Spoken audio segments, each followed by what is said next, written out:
Welcome to the third stage of your journey in Novela Social, the creative phase.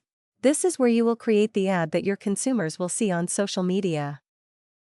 On this screen, you will complete 3 tasks. First, select the media asset that you want to use in your campaign. Next, write the text that will accompany this visual asset in your ad.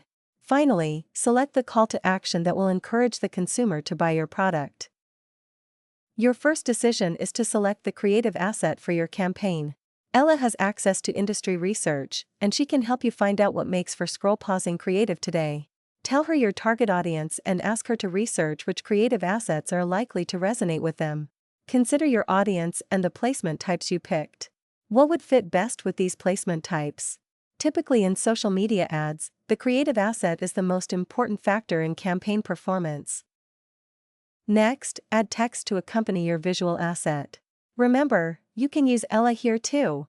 Ask Ella what text she recommends based on your target audience. You will enter a primary text, a headline text, and a description. As you complete these, use the preview on the right of the screen to see how your ad will look to the consumer.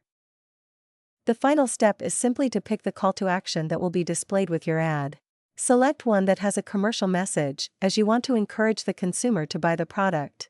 This can help your click-through rate and conversion rate. Once you're happy with the ad, click Save and Review. If it all looks good, click Go Live and your campaign will be sent to Novela Simulation.